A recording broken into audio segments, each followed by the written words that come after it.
Friends, today we're talking about the 18th gift, the portion of Mishpatim. We're talking today about law and justice. Law and justice, law and order. That is the gift that God is giving us in this week's portion. And the word Mishpatim is talking about laws. Laws in a court and laws that the people of Israel have to abide by. When you walk in New York, in Manhattan, you look at the big skyscrapers and you say to yourself, this is a phenomenon. Look how high they are. Look at the building. Look at the architecture. And people might not know, but one of the famous architects in the 20th century was an individual by the name of Miss van der Rohe. Miss van der Rohe was a famous architect, escaped from Nazi Germany, came to America, and has been a great influence on the way that buildings are structured today in the United States and in the whole world. And he's more famous, well, not more famous, but he is famous for one quote that he says, or one saying in terms of architecture, and that is that God lies within the details. God exists within the minute and small details in this world. And why am I bringing Why am I bringing this architect? Because we understand that there's a great architecture building, last week's portion, in the shape of the revelation of Mount Sinai. God reveals himself, and he's trying to build a building of trust and faith between the Jewish people and God. And we understand that this building can exist, according to Miss, only in the minor details, in the minute details, in the small details. If we carry on this metaphor of a building, there's another quote from this architect individual, and he says that his style of architecture was very minimalistic. He used to take nature, build a building. The lines of the building were very minimalistic. He used to create harmony between the structure and nature. And one of his sayings is as follows: my wish is that every physical element in the surrounding or in the space will be distilled to an essence that you cannot contract or you cannot distill anymore. There is an essence. And when you see that building, when you see that essence that I have in my mind, you will see, oh, I couldn't have done it better. It's in place. Within this minor detail encompasses the great thought that the architect had in his mind, because it is perfect. It's distilled, it's contracted, it is so in its place, it's so in harmony that it cannot fit in a better way. Taking this analogy from architecture to our story of the revelation on Mount Sinai, we can say as follows: God and his relationship with humanity are not only through the great aspirations of God, of love, of passion, of faith, but through the minor details of creating a relationship of law, order, justice between people and their maker and their creator. Judaism is giving a great gift to the world today, and that is that God reveals himself through the little details. So therefore you cannot separate between your belief in God and the minor details that you encounter every single day. And that's what this portion, Mishpatim, is talking about. The laws of damages, the laws of lending and borrowing, the laws of slavery, the laws of damages, of neighbors. In the very minor details of life, that's where God exists. And God, the godliness is exists in this world. Judaism lets God come and exist in this world. Judaism fought for a long time against God being a manifestation in some kind of physical realm, which means in wood or stone or metal. That is idol worshiping. God is not embedded in these features. But on the other hand, God is not removed completely from this earth.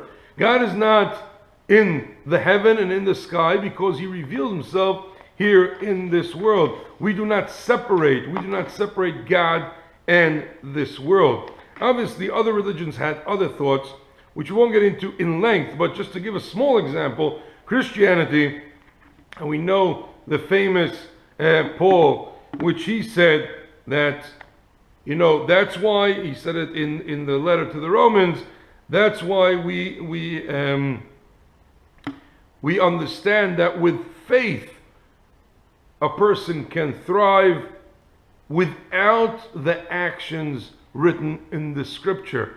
So therefore, without the actions written in the scripture, a person can get salvation. He removes the action, this minor details of adhering to God within the framework of law and order. And Augustinus says the same thing. Give the Caesar what is to the Caesar, and give God what it belongs to God. And what does he mean by that? He means that here, if you want to rule the people, if you want to have some kind of a state, let the Caesar, let democracy, let any way of ruling over people take charge, and let us worship God. Religion, its purpose, according to Christianity, is to create a certain channel between you and God. And the ultimate channel, according to Christianity, is belief, faith, and salvation. That is exactly how you're going to reach God. Not here in this world, not with the minor details, not with law and order, but with salvation. And that's what Christianity holds. In Islam, we do find law and order. There's lots of laws and lots of minor details that we see. We see it in the Quran, we see it in the Hadith. We cannot claim that Islam doesn't have a very, very stringent law and order. It appears everywhere, and you can see it even today. But what's puzzling is that although they have a judicial system, they do not use it. What overpowers or overtakes all these laws that they have, the Sharia laws, is the fact that they're very passionate.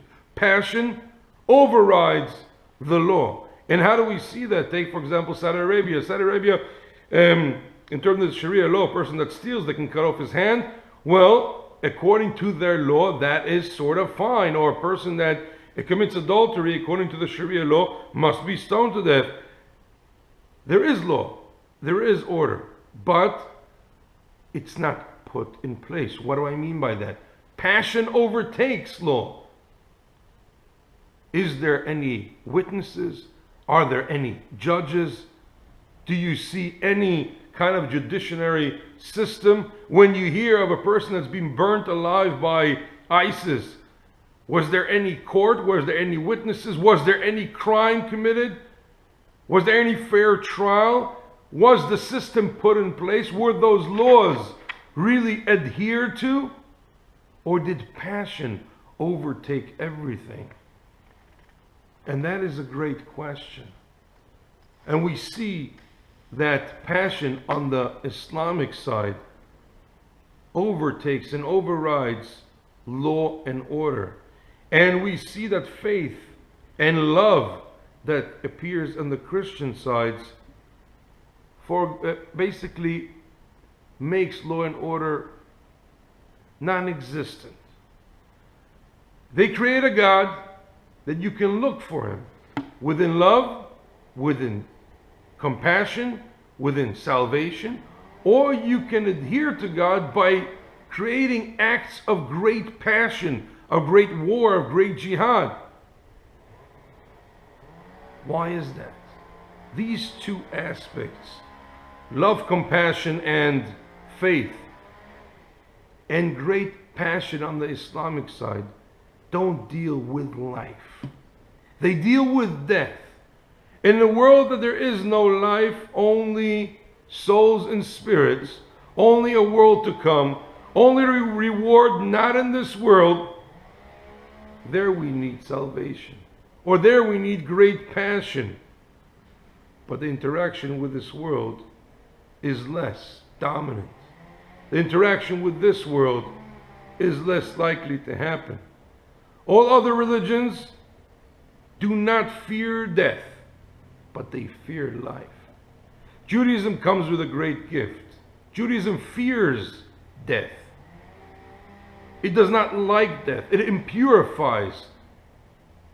But it loves life and it triumphs life. And it wants to engage in life. And that's why the Torah, the scripture, opens. These are the laws that you should present in front of them. After this great ideal of the Mount Sinai revelation, let's take it down and see what the small resolution in this world is. And that's why this world is a world that has to adhere to law and order. So if you go back to our parable, to create society is just like creating a building. And the great ideas, faith, and you can have great passion, you can have great compassion, and you can have great love towards the building you want to build. But you have to look at the small details. You have to look at the minute details. If not, your great idea will stay on paper. In order to build a building, you need to go down and look at the resolution.